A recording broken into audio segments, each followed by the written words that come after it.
Oh, hey! Hey guys, welcome to 2020, whatever that means, whatever that craziness means to you.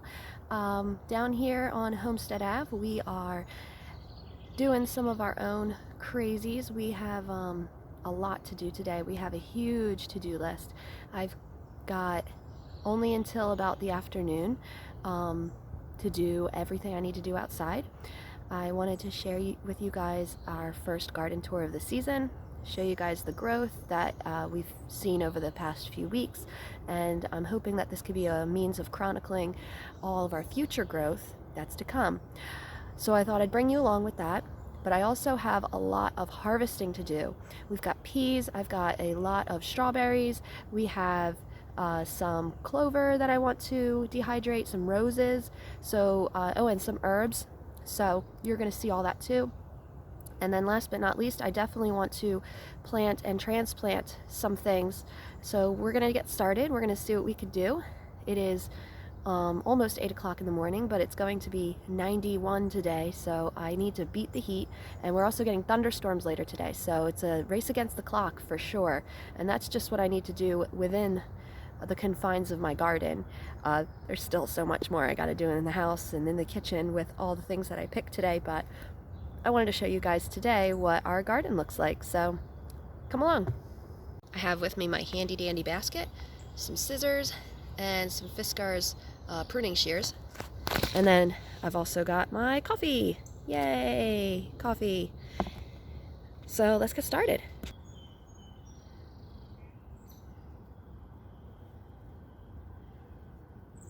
So here's the front path of the garden.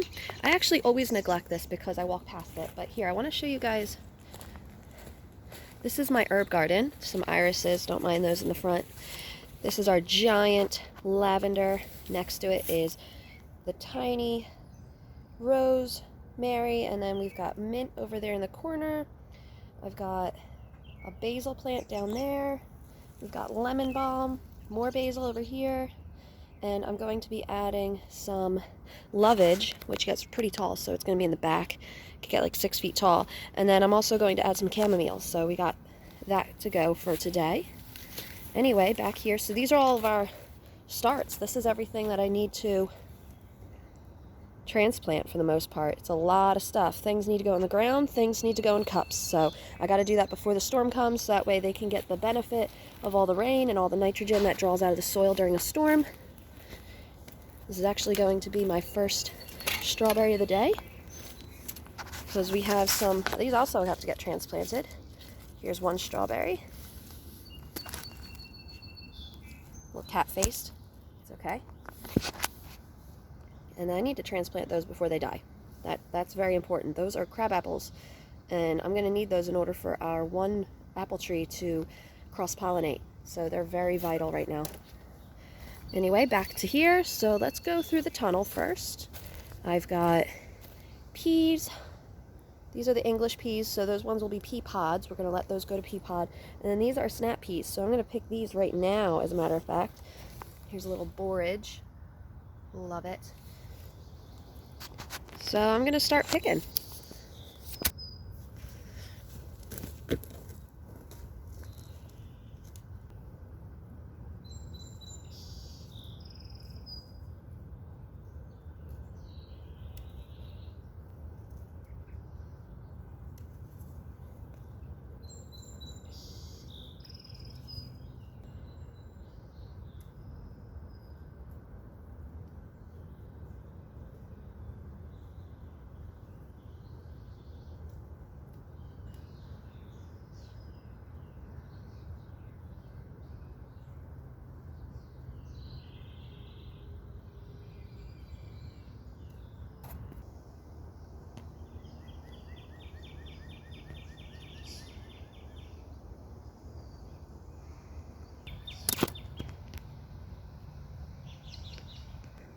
Passing through the tunnel and going to the right, we have our kale from last year is flowering. Well, it flowered, I should say. And we're going to save the seeds for planting either microgreens or for planting succession sowings for next year or later this season. Down here we got some beans starting to form. I've got a row of carrots with the tomatoes in front. I believe that's a tomatillo right there, another borage plant. Got some surprise squash volunteers that are all over the garden, and I'm not ripping them out. They can grow because they will be probably the most vigorous than anything I could grow. Here is a lavender. This should be an English lavender. I'm waiting for it to sprout. I can't wait. I'm really excited that'll be our first. These are some of the things I need to plant. We've got nasturtium here, sunflowers over here, and this looks to me like it can be zinnias, but I do not know, unfortunately. My labels never stay. We've got some radishes and some tomatillas and peppers, which I have more to plant. These guys are flowering, they are budding, they're doing awesome. And then these are our potatoes. They actually go all the way around the perimeter of our garden. All different varieties. I got Yukon Gold, I got Gem, and I believe I have a russet. And that's this side of the garden. Let's actually cut across. Here's my one lowly eggplant that grew as a volunteer by accident when I was overwintering some pots. More potatoes. That was actually the best row. They're doing the best over there. And then we have over here some cabbages of various forms. A Swiss chard, more cabbage. More cabbage. Actually, some of these were broccoli. Like this one was broccoli. It flowered, and now we're going to collect the seeds as well on those. One lowly tomato plant over here. We have beautiful pansies that I grew by accident in the wrong spot. More carrots, might be hard to see. We have 1, 2, 3, 4 tomatoes over here. Biggest cabbage we got, and then we just harvested this, so this is ready to go in the compost. This was cauliflower. And then we've got another row of carrots right here. This was a Brussels sprout. It was tasty, so we're definitely going to keep those flowers to turn into seed, keep those seeds to grow into more. And then in Zoe's little garden, she's got a couple flowers. We have yellow pansies, beautiful borage as always. I love my borage. And she does have sweet pea, but they're struggling to climb up the trellis because it's a little far. So we'll see what happens with that. Now to the strawberry patch. So let's pick some strawberries.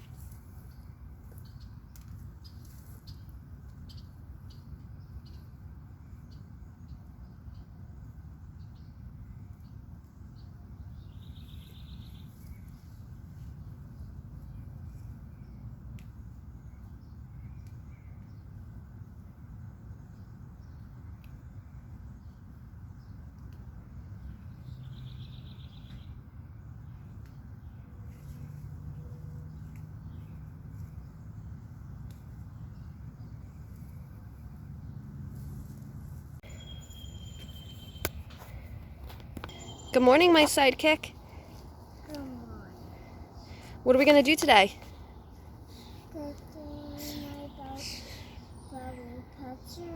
Taking pictures of your doll named Bowie. I wanted to show you the very back of our yard, and it probably looks like a jungle to you, but there is diversity back here. There's a micro ecosystem going on back here. I didn't plant any of these, and yet there it all is. And I think this is just a beautiful testament to God's creation and how nature is created to just thrive, no matter what.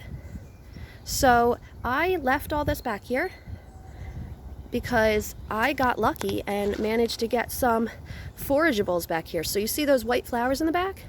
Those are wild blackberries. These pink flowers are wild red clover, great for tea.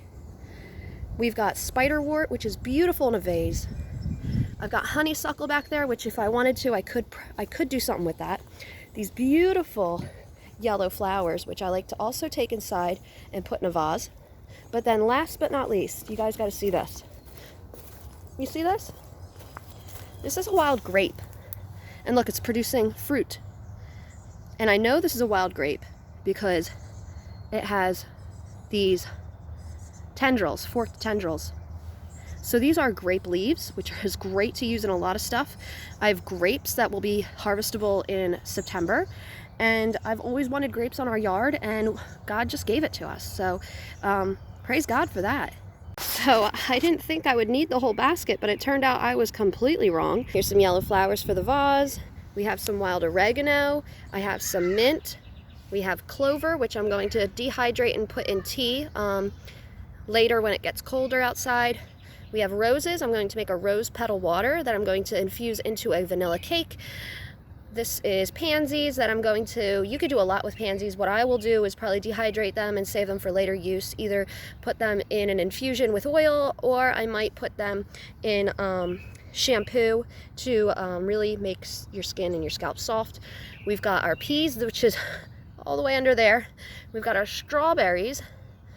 So this is our first haul, our first official haul of 2020. So that's all the fresh produce, but that doesn't mean I'm done harvesting. Like I said, I'm going to dehydrate some herbs and flowers, so I'm going to be picking some of those.